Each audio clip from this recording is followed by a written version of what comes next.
अल्लाह के नबी ने तो ये कहा था कि उस बिहुर रजुल आदमी अगर सुबह मोमिन होगा तो शाम होते होते काफिर हो जाएगा, शाम को मोमिन होगा तो सुबह होते होते काफिर हो जाएगा।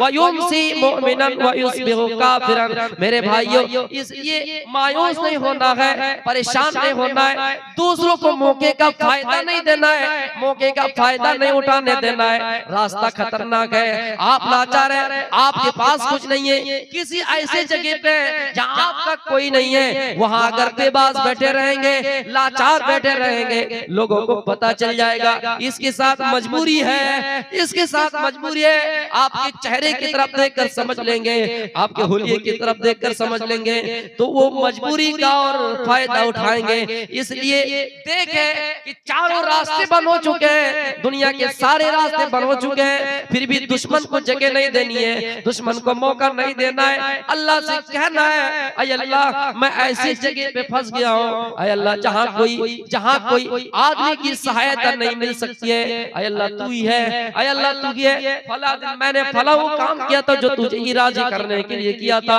मेरे प्यारे साथियों, किसी जगह पे बैठ जाएंगे, दूर दराज तक तुम्हें कोई अपना हमदर्द नहीं मिलेगा, उस जगह पे कमजोरी दिखाएंगे तो लोग तुम्हारे ऊपर और टूट पड़ेंगे।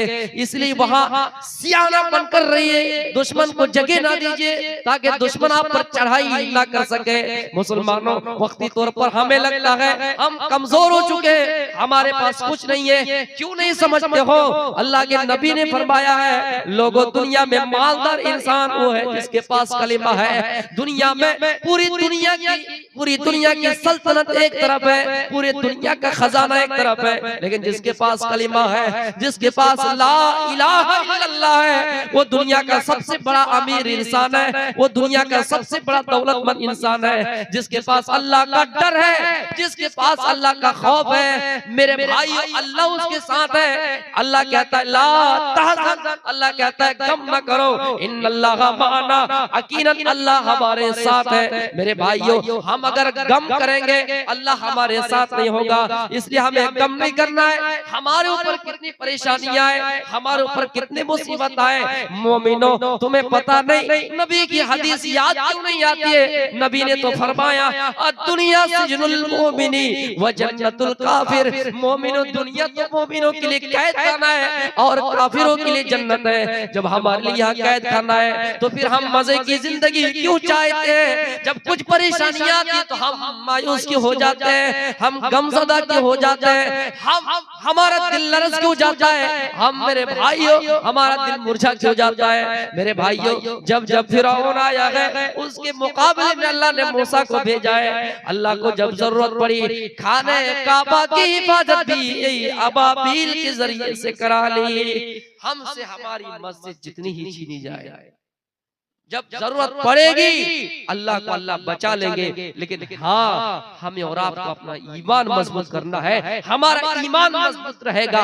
आज अगर ये हमसे मस्जिद छीन ली है, कोई बात नहीं, ये कितनों का है कि यहाँ मंदिर तोड़कर मस्जिद बनाई गई, पूरी दुनिया जानती है कि एक भी सबूत इनके पास नहीं है, लेकिन पूरी दुनिया ये भी जानती है कि 1992 6 दिसंबर को बाबरी मस्जिद शहीद की गई है, और बाबरी मस्जिद जो बगैर कोई सबूत दिए हुए कि मंदिर तोड़ा गया था नहीं दिखा पाया, बावजूद हमसे वो मस्जिद ले ली गई, छीन ली गई। पूरी दुनिया इस तारीख पर शाहिद है, पूरी दुनिया गवाही देगी, आने वाली नस्लें भी गवाही देगी कि कोई सबूत पेश नहीं कर सका है और बावजूद हमसे हमारी मस्जिद छीन ली है। मेरे भाइयों, हमें और आपको खुशी भी होनी चाहिए, ले जाने दीजिए, तत्काल आप अपने दिल में खुशी मनाइए, अल्लाह की जात पर निगाहें रखिए, उम्मीद रखिए। अल्लाह कहता है जो मेरा बंदा मेरे पास एक बालिश आता है ना, एक बालिश चल के आता है,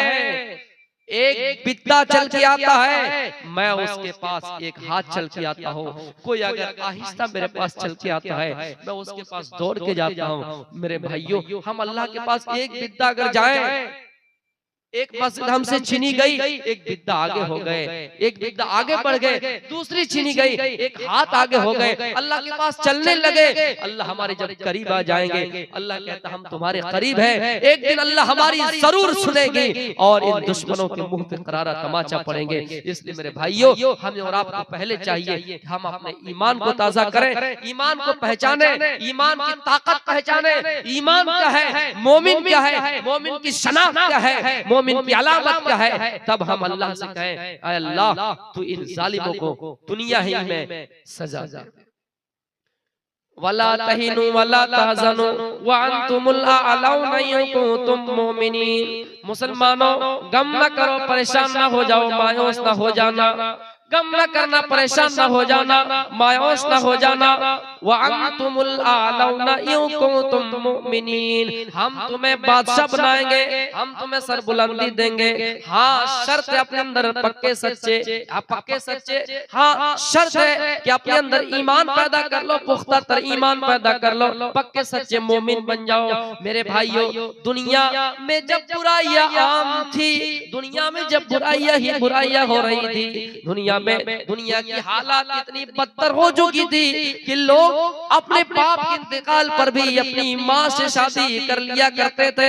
मेरे भाइयों, शराब इतनी पी जाती थी, शराब इतनी पी जाती थी कि जब बच्चा पैदा होता, तहनीक जो हम और आप करते हैं, बच्चे के मुंह में मिठाई डालते हैं, बच्चों के मुंह में खजूर चबाकर उनके मुंह में डालते हैं। बच्चों को जो पहली गिज़ा, बच्चों को पहला जो खाना खुराक की शक्ल में दी जाती थी, मेरे भाइयों, जो खाना दिया जाता था वो उनके मुंह में शहद नहीं बल्कि वो शराब दी जाती थी। मेरे भाइयों, नबी अकरम सल्लल्लाहु अलैहि वसल्लम को इस दुनिया में भेजे अंधेरों को नाश करने के लिए। मोहम्मद अंधिकारम नासम विदाया ही तदोदयते विवेका। कहीं पर फरमाया कि पैदा हामिद पुरुष महान इमादितो वरुण तपसा परस्तात अन्याया। लोगों, अंधेरा जब अंधेरा ही अंधेरा, पूरी दुनिया में अंधेरा ही अंधेरा हो जाएंगे, पूरी दुनिया अंधेरे में डूब जाएगी। चारों तरफ जलालत ही जलालत, चारों तरफ गुमराही गुमराही, चारों तरफ गुनाही के रास्ते, बदकारी के अड्डे, शराबी के अड्डे, जुआरी के अड्डे। तो हम एक ऐसे पैगंबर भेजेंगे, हम एक ऐसे नबी भेजेंगे, एक ऐसे रहनुमा भेजेंगे, एक ऐसे रहबर भेजेंगे जो इन तमाम चीजों को दूर करेगा, इन तमाम चीजों की असलियत तुम्हें बताएगा। कहा इन चीजों में नुकसान या फायदा। मेरे भाइयों, देदा हामिद पुरुष अहमद का जिक्र किया गया है। हामिद पुरुष महान इमादितो, बहुत बड़ा महान होगा, महान इमादितो वरुण तपसा, ईश्वर की बहुत ज्यादा तपस्या करेगा, अल्लाह का बहुत ज्यादा नाम लेगा। वरुण तपसा परस्तात, उसी की कुड़िए में चले जाना, उसी के नक्शे कदम पे चलना, उसी के तरीके को अपना लेना, उसी के रास्ते को अपना लेना, उसी के मजहब में शामिल हो जाना, उसी के दीन में चले जाना। यान्याया, उसके अलावा कोई दूसरा मजहब नहीं जो आपको जन्नत पहुंचा सके। जिसको कुरान कहता है व मय्यब्तगी गैरल इस्लाम दीना फलन युक़बल मिनहु व फिल आखिरति मिनल खासिरीन। ऐ लोगों, इस्लाम को छोड़कर कहाँ जा रहे हो? इस्लाम को छोड़कर किस मजहब को तलाश कर रहे हो? इस्लाम को छोड़कर किसी भी मजहब को अपनाओगे, कभी तुम्हारा वो दीन कबूल नहीं किया जाएगा, कभी वो मजहब तुम्हारा कबूल नहीं किया जाएगा, कभी तुम कामयाब नहीं हो सकोगे, आखिरत में नुकसान ही नुकसान उठाओगे। मेरे भाइयों, ये मंत्र साफ और क्लियर बता रहा है, मोहम्मद नाम का आदमी दुनिया में आएंगे, अहमद नाम का आदमी दुनिया में आएंगे। हाँ, मैं पहले ये समझता था नहीं हो सकता है यहाँ दूसरा माना लिया गया हो, लेकिन जब मैंने खंगाला मोहम्मद का भी जिक्र मिलता है, अहमद का भी जिक्र मिलता है। अच्छा ये बताइए, कुरान 1400 साल हुआ आने का, कुरान 1400 साल हुआ आने का, इससे पहले भी आए, 2000 साल पहले रामायण लिखी गई, 2000 साल कैसे मोहम्मद और अहमद का जिक्र किया गया है। मेरे भाइयों, पता चलता चलता है कि जरूर ये भी कोई आसमानी किताब ही होगी। हाँ, उसकी पुष्टि नहीं कर रहा हूँ, उसकी तस्दीक नहीं कर रहा हूँ। हाँ, रद्द बदल हो गए होंगे, चेंजिंग हो गए होंगे, या कोई महान पुरुष होंगे जो दूसरी और भी मजहबी किताब आई थी उनकी किताबों से उसमें नकल करके लिखा गया हो। लेकिन बात तो उन्हीं की है। अहमद का जिक्र, उनके बाप का जिक्र, उनके माँ का जिक्र, तमाम चीजों को देखा जाए, एक ईश्वरवाद का देखा जाए, तौहीद का जिक्र देखा जाए। जिसको तौहीद कहते हैं, एक अल्लाह ही को मानना है, जिसको एक ईश्वरवाद कहा जाता है, उसका पूरी डिटेल हमारे पास मौजूद है। एक ईश्वरवाद जिनको पूरी दुनिया के किसी माई का लाल झुटला नहीं सकती है, और ये सब कहती है कि हाँ एक अल्लाह है। उनकी अलग अलग शाखें हैं, उनकी अलग अलग टहनियां हैं। जिस तरह दूध से कभी मक्खन बनता है, दूध से घी बनती है, दूध से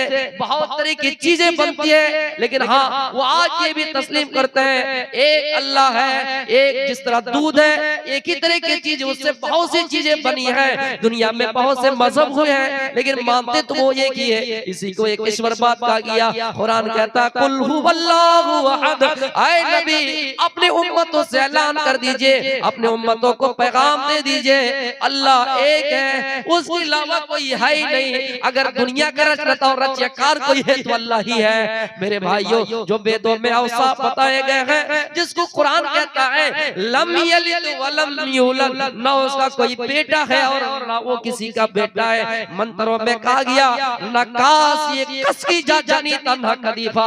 जब मैंने इस मंत्र को पढ़ा और हैरान हो गया, नकास ये कसकी जा जानी तन्हा कदीफा।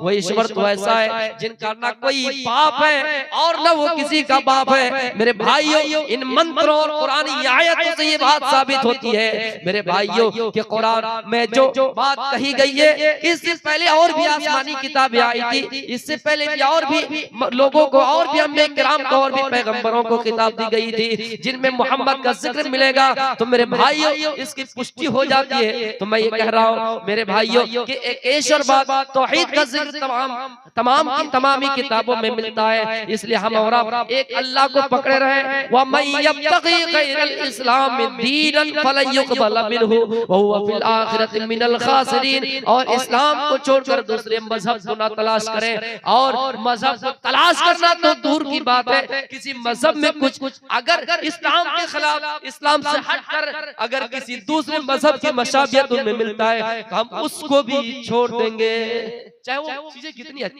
अच्छी हो। अगर इस्लाम से वो टकरा रही है तो हम उसको नहीं मानेंगे।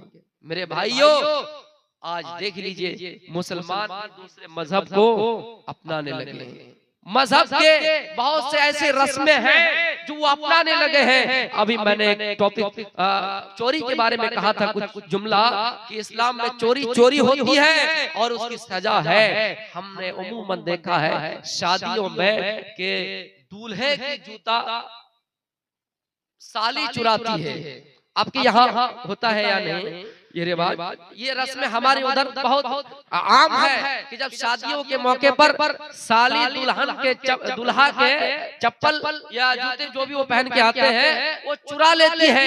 ये सिस्टम बना लिया है। और कोई ये कहते हैं इसमें बुराई क्या है? मेरे भाइयों, ये बुराई तो नहीं है, लेकिन अगर देखा जाए तो ये परंपरा गलत है, ये रस्में गलत है। आपको पैसा लेना है आप वैसे ले लीजिए कि हमने इसके नाम पे लिया, लेकिन आप चुराने के जो रीति रिवाज कर रहे हैं गोया कि आप किसी मजहब को फॉलो कर रहे हैं, जो कि ये रस्म ये रिवाज हमारे मजहब में नहीं है। और जो हमारे मजहब में नहीं है वो इस्लाम कहता है कि बिदअत है और हर बिदअत गुमराही है, और जो गुमराह हो गया वो जहन्नमी है। मेरे भाइयों, ऐसा जो हम और आप करते हैं ये दूसरे मजहबों में है और ये चीजें दूसरे मजहब से ली गई है। इसलिए मेरे भाइयों, जो रस्में दूसरे मजहब से हम और आप ले रहे हैं उसको हटाने की कोशिश कीजिए, उसको समाज से खत्म करने की कोशिश कीजिए। और एक चीज अच्छी तरह जान लीजिए कि आपसे गैरों को परेशानी नहीं है, आपके मजहबी किताबों से परेशानी है, मुसलमान से मतलब नहीं है। मुसलमान धीरे धीरे अगर मुसलमान वाला अमल छोड़ दे, इस्लाम वाला अमल छोड़ दे, दूसरे मजहब को फॉलो करने लगे, उनके मजहब के तरीकों को अपनाने लगे,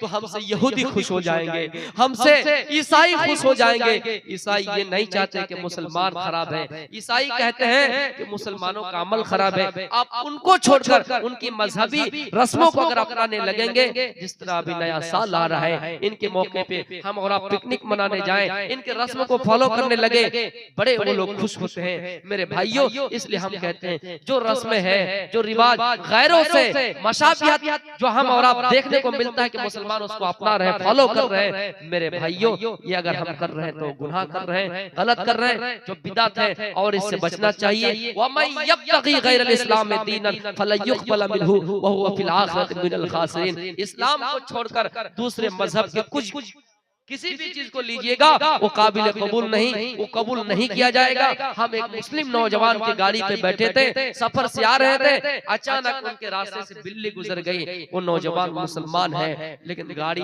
रोक दी, रास्ते में गाड़ी रोक दिए। मैंने पूछा तो कहा कि बिल्ली अगर रास्ते से जाए तो नुकसान हो सकता है, नाउज़ुबिल्लाहि मिन ज़ालिक। मुझे अफसोस हुआ कि आप एक मुसलमान के घर में पैदा हुए हैं, आपका बाप मुसलमान है, आपके पूर्वज मुसलमान है, आपके तमाम पुरखे मुसलमान है, लेकिन मुसलमान होकर ये अकीदा बना लेना कि अपने आगे से बिल्ली गुजरे तो रास्ते में नुकसान हो सकता है। मैं मन ही मन में सोच रहा था, अय अल्लाह बद्दुआ करना तो हराम है, बद्दुआ करना तो जायज नहीं, अगर इसी मौके पे आगे पे इनके साथ अगर हादसा हो जाए तो ही ज्यादा बेहतर होता। कम से कम एक के जरिए दूसरे तो नसीहत हासिल करते, लेकिन बद्दुआ भी जायज नहीं है। इसलिए मेरे भाइयों, मेरे नौजवानों, आपसे अपील करता हूँ, हम और आप मुसलमान हैं, हम दुनिया में इस्लामी तमाम उम्र को अंजाम तो नहीं दे रहे हैं, लेकिन जिनसे बचने की उम्मीद है उनसे तो हम बच सकते हैं। उनसे तौबा कीजिए, जो हम और आप बिदातें कर रहे हैं, जो हम दूसरों के रस्मों को फॉलो कर रहे हैं, उनसे आप तौबा कीजिए। गुनाहों से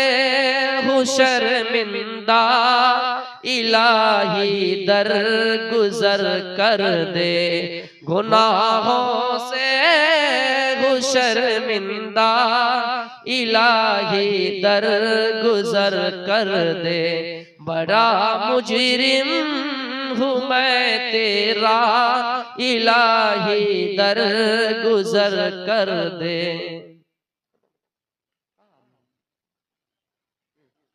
तो मेरे भाइयों, मैंने इतनी सी बातें कही, आखिर में कह रहा हूँ ईमान बचाने के लिए अपने आप को भी टटोलना है, अपनी औलाद के बारे में भी देखना है कि हम कहाँ तक सही है, हमारी औलाद कहाँ तक सही है। अल्लाह कुरान में कहता है, कू अंफुसकुम व अहलीकुम नारा, ऐ लोगों अपने आप को भी जहन्नम की आग से बचाओ। 5 मिनट टाइम ले रहा हूँ, अपने आप को भी जहन्नम की आग से बचाओ और अपने कुंबे कबीलों को भी जहन्नम की आग से बचाओ। अल्लाह के नबी सल्लल्लाहु अलैहि वसल्लम का हाल ये था कि आप अगर चाहते तो सोने का और ये जो पहाड़ है सोने और चांदी का कर देता। आप जहाँ जाते पहाड़ ये सोने और चांदी की शक्ल में जाते हैं। एक मर्तबा एक अंसारी औरत आपके घर आई, देखा कि ये हाल है, आपका बिस्तर नरम गरम नहीं है, जल्दी से अपने घर जल्दी से अपना घर जाती है और घर जाकर ऊन से भरा हुआ एक चादर लाती है, हजरत आयशा अल्लाह के नबी को देती है। अल्लाह के नबी आयशा से कहते हैं, आय आयशा इस चादर को वापस कर दो। आय आयशा मैं नबी हूँ, मैं नहीं चाहता हूँ कि मैं दुनिया में ऐश करो, मैं नबी हूँ, मैं नहीं चाहता हूँ दुनिया में आराम करो। आय आयशा मैं अल्लाह से दुआ करता तो अल्लाह पहाड़ को भी सोने और चांदी का कर देता। मैं जहाँ जाता पहाड़ भी अपने अपने साथ जाता, सोना चांदी मेरे साथ होते, लेकिन मैंने ऐसी दुआ नहीं की। इसका मतलब है नबी ने अपने आप को दुनिया के माल से बचाया, नबी ने अपने आप को दुनिया की आग से बचाया, जहन्नम की आग से बचाया, दुनिया के फितनों से बचाया। और हजरत फातिमा के घर गए तो देखा कि रंगीन चादर लटक रही है, डिजाइनर पर्दा लटक रहा है। आप आपने खूबसूरती को देखा, नागवारी का असर आपके चेहरे पे महसूस हुआ, आपने वापस जल्दी अपने घर का सफर बांध लिया, आपने घर की तरफ और चल दिए, घर आ गए। फातिमा को पता चला मेरे अब्बू घर आ गए। मेरे भाइयों, फातिमा अली से कहती है, अली जाइए और मेरे अब्बू से कहिए अभी अभी मेरे घर आए थे, लेकिन क्या हुआ कि मेरे घर से चले गए। अली आए, अल्लाह के नबी फातिमा आपसे नाराज है इसलिए कि आप फातिमा के घर से वापस आ गए। मेरे भाइयों, अल्लाह के नबी ने कहा, अली मैं नबी हूँ, मा अना व दुनिया व मा अना व रकम, मैं नबी हूँ, मुझे दुनिया की जीनत से मतलब नहीं है, मुझे दुनिया की खूबसूरती से मतलब नहीं है। खूबसूरती अगर बनाना ही है, नौजवानों दुनिया में हम पता नहीं कितने ऐसे क्रीम इस्तेमाल करते हैं दुनिया में खूबसूरत होने के लिए, लेकिन कुरान कहता है वुजूहु यौमइदिन मुस्फिरा ज़ाहिकतुम मुस्तबशिरा व वुजूहु यौमइदिन अलैहा गबरा तरहकुहा कतरा उलाइका हुमुल कफरतुल फजरा। दुनिया की खूबसूरती नहीं है, दुनिया की खूबसूरती नहीं है। खूबसूरती तो आखिरत की होगी, जिस दिन हम रब के सामने हश्शास व बस्सास होकर आएंगे। कुछ लोग इस हाल में होंगे जिनका चेहरा जिन पर गर्द पड़े होंगे, जिनका चेहरा जिन पर धूल पड़े होंगे। इसलिए कोशिश ये होनी चाहिए दुनिया में अपने चेहरे को खूबसूरती जरूर करें, लेकिन आखिरत में रब के सामने जब रब की अदालत में हमारी हाजिरी हो, रब के बारगाह में हमारी हाजिरी हो, अल्लाह के सामने हम मुलाकात कर सके, अल्लाह को हम देख सके, जब आमना सामना हो तो अल्लाह के सामने हम हश्शास और बस्सास होकर आए। दुनिया की खूबसूरती चली जाएगी। ये बाल जिनका हम स्टाइल दुनिया में सवारने का करते हैं और कितने ऐसे तरीके अपनाते हैं जिनको बहुत सारे नाम दिया गया, किसी को कुछ कटिंग, किसी को सुअर कट भी कह दिया गया। कितने ऐसे कटिंग हम और आप दुनिया में इस्तेमाल करते हैं। आपकी लाश जमीन पे पड़ी रहेगी, कब्र में पड़ी रहेगी, 2-4 दिन के बाद आपके बाल झड़ जाएंगे, आपकी खूबसूरती बदल जाएगी। इसलिए कोशिश ये होनी चाहिए रब की अदालत में हमारा चेहरा साफ हो। मेरे भाइयों, अल्लाह के नबी ने कहा, वो अली जाइए और मेरी बेटी से कहिए जो डिजाइनदार चादर लटक रही है, जो डिजाइनदार पर्दा लटक रहा है, उसको हटा दीजिए। मैं नबी हूँ, मैं नहीं चाहता हूँ कि मैं जन्नत में रहूं और मेरी बेटी जहन्नम में रहे। मैं नबी हूँ, मैं नहीं चाहता हूँ कि मैं जन्नत में जाऊं और मेरी औलाद जहन्नम में जाए। दुनिया में किसी जली हुई लाश को देखना हम कबूल नहीं कर सकते हैं, गवारा नहीं करते हैं, लेकिन उस दिन का मंजर क्या होगा जब हमें जहन्नम में डाला जाएगा। अल्लाह कहता कू अंफुसकुम व अहलीकुम नारा वक़ूदुहा अन्नास वल हिजारा। लोगों, दुनिया की आग लकड़ियों से जल जाएगी, पेट्रोल से जल जाएगी, डीजल से जल जाएगी, लेकिन जहन्नम की आग इंसान से जलेगी। जहन्नम की आग कोयले से नहीं जलेगी, जहन्नम की आग जलेगी तो पत्थरों से जलेगी। इसलिए नबी ने कहा, वाली जाइए और मेरी बेटी से कहिए कि उस चादर को कहीं दूसरे की यहाँ भिजवा दे। मेरे भाइयों, नबी ने अपनी जिंदगी को टटोला, अपने अंदर ईमान पैदा किया और दुनिया की लालच से, दुनिया के मफाद से छुटकारा पा लिया। तो मेरे भाइयों, हमने आज इतनी सी बातें कही। अल्लाह रब्बुल आलमीन से दुआ है बारेला इस जलसे को कबूल अता फरमाए। जो हमारी मां बहनें इस जलसे में आई है, हजरत फातिमा से इबरत हासिल करें।